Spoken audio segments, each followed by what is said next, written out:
वदनी कवळ घेता नाम घ्या श्री हरीचे, सहज हवन होते नाम घेता फुकाचे.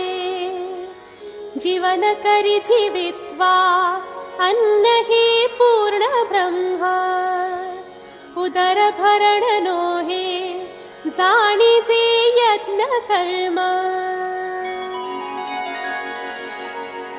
जनी भोजनी